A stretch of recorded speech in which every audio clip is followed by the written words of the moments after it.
કડા ગામમાં બિરાજમાન સિદ્ધેશ્વરી માતાના ઇતિહાસ વિશે। મિત્રો, સિદ્ધેશ્વરી માતા સિંધ પ્રદેશમાં સિકોતર માતાના નામે પ્રખ્યાત હતા।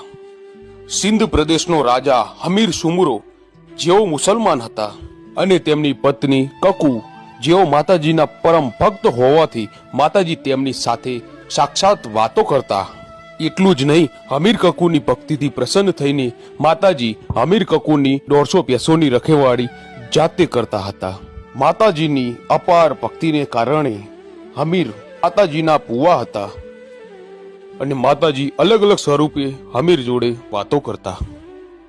આ બાજુ પાટણના રાજા સિદ્ધરાજે હમીર કકુની 150 ભેંસો ચોરવાનો નિર્ણય કર્યો।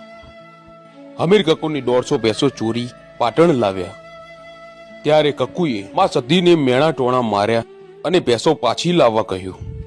હમીર કકુનું મેણું સાંભળીને સધી વઢિયારમાં વરણા આવીને કીધું, ખોડિયાર, હું પાટણ મારી 250 ભેંસો લેવા પાટણ જાઉં છું। ખોડિયાર બોલ્યા કે હું પણ તારી સાથે આવું છું। એટલે સધીએ ખોડિયારને કીધું કે ના, હું એકલી જ પહોંચી વળીશ અને રાતના 12 વાગ્યે સધી પાટણના દરવાજે ઉતરી।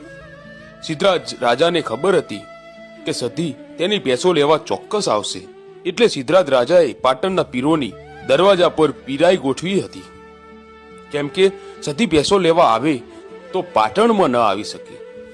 એટલે સધી પાટણના દરવાજા બાજુ વળી એટલે પીરોએ રોકી અને કહ્યું કે બોન ક્યાં જાય છે? આ દરવાજા પર અમારી ચોકી છે, તમને પાટણની અંદર નહીં જવા દઈએ।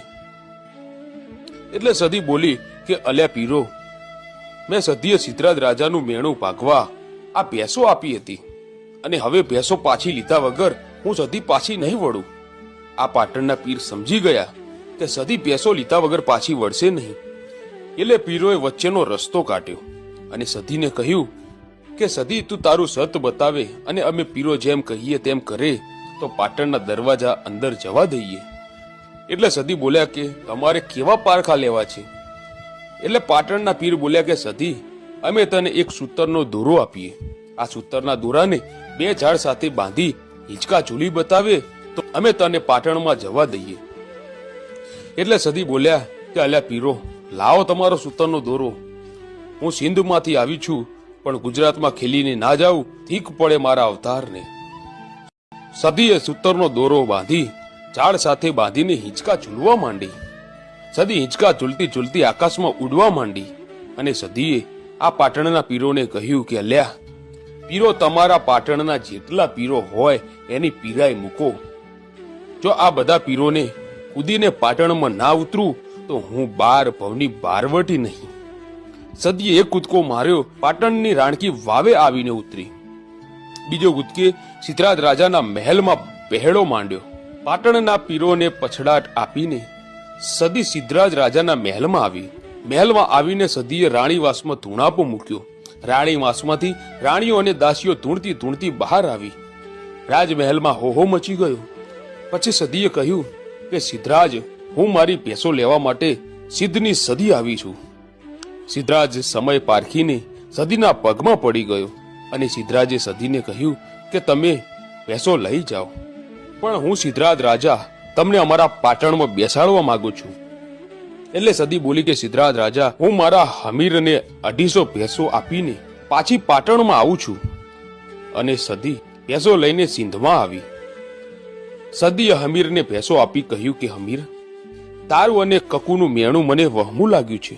આજથી હું સિંધ મલક મૂકીને ગુજરાતના પાટણ જાઉં છું। આજથી તમારા ને મારા સદીના છેલ્લા રામ રામ। સિંધ મલક મૂકી રિસાઈને પાટણ આવી અને સિદ્ધરાજ રાજાને સપનામાં ઉતરી અને કહ્યું કે રાજા, હું સધી આવી છું, સવારે મને વાગતા ઢોલે પાટણની રાણકી વાવે બેસાડજો। તું મને રાણકી વાવે બેસાડ, પછી હું જગતમાં તારું નામ સોના રૂપાના આંકડે ના પાડી દઉં તો મારું નામ સિંધ મલકની સધી નહીં, જા। સદી માતા પાટણની રાણકી વાવે બેઠા। ત્યારબાદ કડા ગામના વીરભણ રાવલને ખબર પડી કે સદી સિંધમાંથી રિસાઈને પાટણ રાણકી વાવે બેઠી છે। એટલે વીરભણ રાવલ સદીને પોતાના ગામ લઈ જવા માટે રાણકી વાવે આવ્યા। વીરભણ રાવલે 2 મહિના સુધી રાણકી વાવે સદી માતાની એક પગે ભક્તિ કરી। 2 મહિના પછી સદી જાગી એટલે વીરભણ રાવલે કહ્યું કે સદી, હું તમને મારા ગામ લઈ જવા માંગુ છું. એટલે સદી બોલ્યા કે વીરભણ રાવલ, હું તારા ગામમાં, તું આગળ આગળ જા, હું સદી તારી પાછળ પાછળ આવું છું, પણ તું ક્યાંય બેસતો નહીં. જો તું રસ્તામાં બેસીશ તો હું ત્યાંથી આગળ નહીં વધું. એટલે વીરભણ રાવલ પાટણથી ચાલતા ગામના માર્ગે પડ્યા અને સદી વીરભણ રાવલની પાછળ પાછળ આવી રહી છે. આમ કરતા કરતા કડા ગામ આવ્યું. વીરભણ રાવલે વિચાર કર્યો કે અહીં એકાદી સલમ પી અને આગળ વધુ. આ વીરભણ રાવલ એક સુકાઈ ગયેલ રાયણના ટેકે ઊભા હતા. સલમ સળગાવી 2-3 દમ માર્યા. સલમ પીતા પીતા વીરભણ રાવલને નીંદર ચડી અને વચમાં સૂઈ ગયા. આંખ મીચાઈ ગઈ. વીરભણ રાવલ કડા ગામના પાદરે રાયણના નીચે સૂતા હતા અને આકાશવાણી થઈ કે વીરભણ, હું સદી અહીંથી આગળ તારા ગામ સુધી નહીં આવું. એટલે સદીએ કડા ગામના સૂકી રાયણના ઝાડ નીચે આસન વાળ્યું. વીરભણને નક્કી થઈ ગયું કે સદી હવે મારા ગામમાં આવશે નહીં. એટલે વીરભણ રાવલ સદીને સૂકા રાયણના થાળે બેસાડીને તેના ગામના માર્ગે પડ્યો.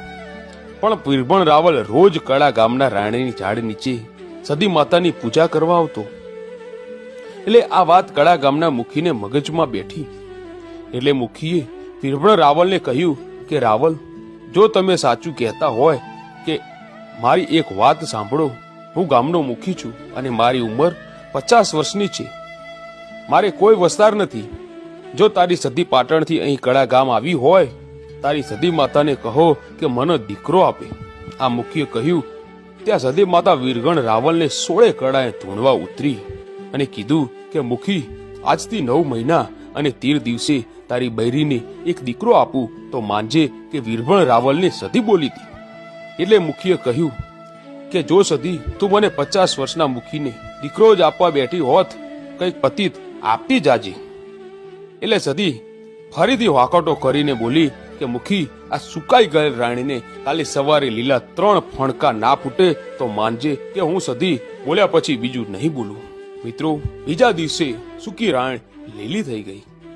સદી માતા સિંધમાંથી પાટણ રાણકી વાવે આવે અને રાણકી વાવથી ગુજરાત ભરમાં નીકળી અને ગુજરાત ભરમાં સદીએ ડંકો વગાડ્યો, ઘણી ખમ્મા મારી માતા રાણી સદીને.